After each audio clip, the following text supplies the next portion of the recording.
It's hard to know what to believe nowadays. That sentence seems to be more true by the minute. We can't believe what we see. Technology allows us to convincingly fake video footage, like this clip from the YouTube series Sassy Justice. I'm a horrible person. I've led a terrible life. We can't believe what we hear. Lying by world leaders has become normal. Politicians tell us not to trust experts one minute, then insist we should follow the science the next, depending of course on whether or not the experts happen to agree with them. We can't believe what we read. There are more people who believe the earth is flat today than at any point in history. And we can't believe what we're taught. There are developed countries which have laws preventing evolution from being taught as fact. People don't believe facts. There are billions of dollars and endless hours by the world's greatest virologists that have been spent developing vaccines for COVID, and their effectiveness has been demonstrated through some of the largest and most highly scrutinised trials in history. Yet, around a third of people worldwide told a survey for Nature Medicine that they would not take it. So, how did we get here? When did we reach a point where provable facts are treated as opinions, and unfounded opinions must be respected as fact? The rise of social media has democratized truth. The power of a story or belief is defined by how many people it reaches, rather than its accuracy. In the early days of the internet, this was hailed as a good thing. Dissemination of information would be taken away from a small number of people who control the newspapers and placed in the hands of the people. Of course, it turns out that the people are every bit as untrustworthy as media barons. To understand why this happened, let's take an example of a newspaper story from 10 years ago. In July 2010, the Daily Mail ran the following headline, read for dramatic effect in the style of the average Daily Mail reader. Swimmers plunged into dark after council covers swimming pool windows to protect Muslim women's modesty. This was 2010. At this time, there was something of a mistrust for Muslims. The more right-wing elements of the press had been warning us of the Islamification of Britain for a while. Muslims were the scapegoats for all society's ills, and headlines like this were common. Now, the Mail does have a bit of a history, but it wasn't just the Mail. The Sun ran the headline, "Pool blacked out for Muslim swim." And the Express.co.uk ran the headline, "Swimming pool blacked out to appease Muslims." The headlines did what they were designed to do, invoke anger. I like to think of myself as a pretty inclusive, tolerant person who tries to see the world from others' perspectives. But I saw that headline and thought, that seems a bit much. I mean, it's a little surprising that the swimming pool apparently doesn't have any electric lights. They probably do, and plunged into darkness is just a little exaggeration. Fine, because it's bad enough that all the natural light has been blocked out, which it clearly has, since the Mail and the Mirror both said all 250 windows had been blacked out. I mean, seriously, 250 windows blacked out. Who wouldn't feel sorry for Pauline Poole, age 65, who said, "I returned to swimming after having a cataracts operation some months ago and was looking forward to looking out on some lovely trees while swimming." That's fair enough. When we have cataracts operations, we all look forward to looking at trees while swimming. I can only agree with John Ewart when he said to the Mail, "The whole thing smacks of political correctness gone stark raving mad." Well put. Amazingly, John was also interviewed by The Sun, where he remarked that "The whole thing smacks of political correctness gone stark raving mad." By the time he got to the Express for his interview with them, he'd refined his quote to "The whole thing smacks..." Yeah, let's just say he was consistent. In fact, Pauline Poole, the lady who was grieving the loss of her post-cataracts operation swim and tree viewing, also spoke to all three newspapers and said the exact same thing. The more cynical amongst you might wonder if the newspapers just blindly reprinted the story and quotes from a local newspaper 3 days earlier. But no, clearly they'd done their own research. There was information that didn't appear in the local article. All 250 windows had been blacked out. The Daily Express was so confident in the story that it ran a full-page, front-page headline. "Muslims force pool cover-up." noting that windows frosted to protect the modesty of just a few swimmers. this is absurd. Why should we have to put up with... Hang on. Frosted? The windows were frosted, like in a bathroom. In fact, the article clarifies that the ground floor windows were covered in an opaque film. that's not all 250 windows, and it's not exactly blacked out. Still, it's an unnecessary expense, and Pauline can't look at her lovely trees. Let's read more of this article. Regular users of the pool were furious that the tinted windows... Tinted? What, like made a little darker? Pauline can see her trees! Wait, the ground floor windows have been tinted. Isn't that what all swimming pools with ground floor windows do? This doesn't sound the same as Muslims forcing grannies to swim in the dark. Still, it was those uppity Muslims that insisted on the swimming pool doing what all swimming pools do, wasn't it? The complaints had come mainly from the Muslim community, but non-Muslim women had also objected. So, this fury-inducing window tinting was done after complaints from Muslims and non-Muslims. Or to put it another way, people. Looking further into this, a statement from the council a few days later pointed out that a previous modesty barrier that had been in place had been damaged and in places had been pulled down.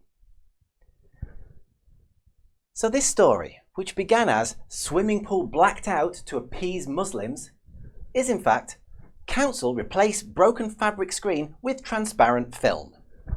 Or in other words, nothing happened, and the Express saw an opportunity to straight up lie about Muslims and wind up its readers. Sure enough, the comments pages were filled with comments about how Muslims were ruining the country, and no doubt led to bullying and harassment of the community. One particularly wonderful comment on the Daily Mail's website comes from Miss Culture of Belfast and reads, "A dimly lit public indoor swimming pool is just a catalogue of accidents waiting to happen, and all because of a whinging minority wanting to have their own way. I suggest someone deliberately slipping over around the pool and blaming the poor lightning, and sue them to the hilt. Also, men should turn up with ladders and stand at the windows and make a point of staring at these women." Yes, Miss Culture, that's definitely what should happen. In the end, it's articles like this that eroded the trust in institutions.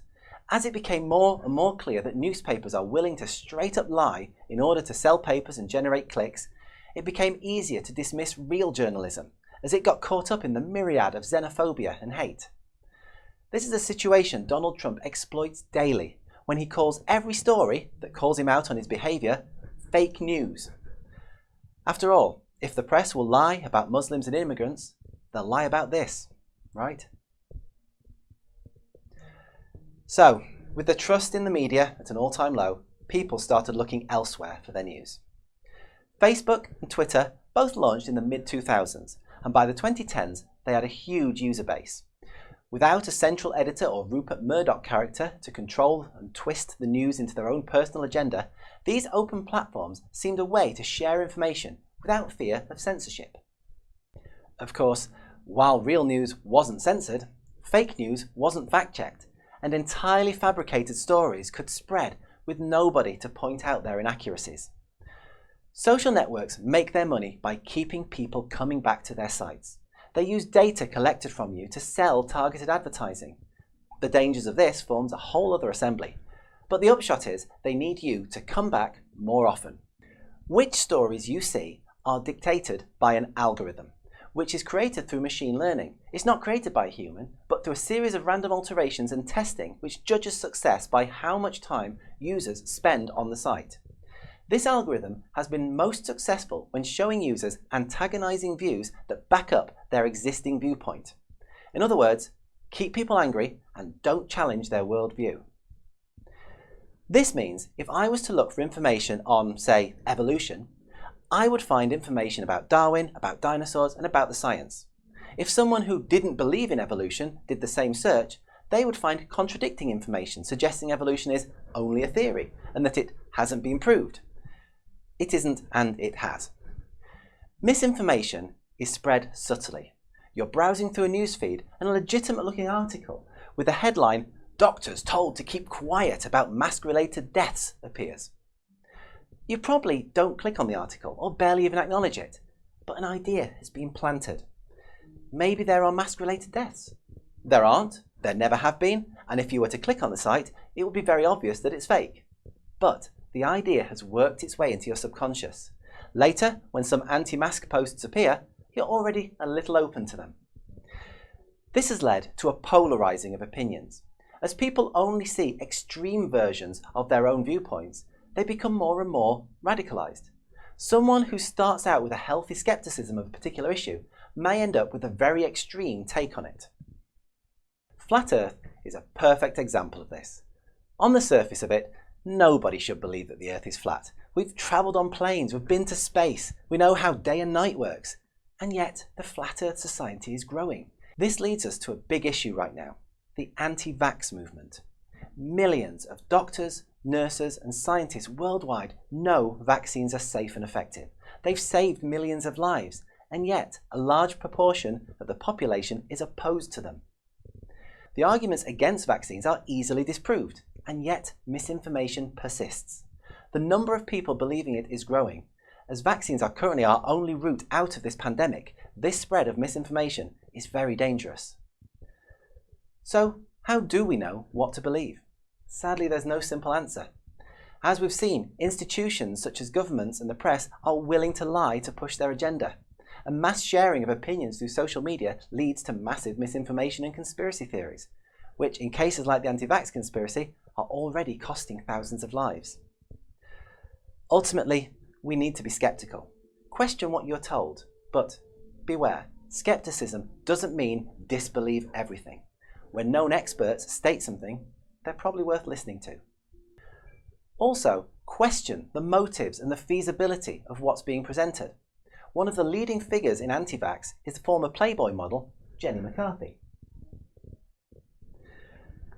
Those who support her insist that Big Pharma, the large, rich pharmaceutical companies, are paying off doctors to pretend that vaccines are safe. Just think about that. Big Pharma has paid off every doctor, nurse, health worker, scientist, world leader and journalist in the world, but they couldn't get to Jenny McCarthy. Someone who got her boobs out for a living has a higher price than all the world's doctors. Right. Most importantly, be willing to change your mind. Studies have shown that we make decisions on our gut instinct and then look for information to back up our decisions. We feel like we arrived at a conclusion after considering the evidence, but we didn't. A willingness to change your sincerely held opinion based on new evidence is a skill more of us need to learn, myself included. With the state of the current world, the rise in populism, climate change and the misinformation pandemic, you are the generation that is going to set the direction of society more than ever. Be the generation that considers the evidence, that changes its mind and maintains a healthy skepticism of what it is told without concluding that everything is a lie. In other words, love with your heart, but use your head for everything else.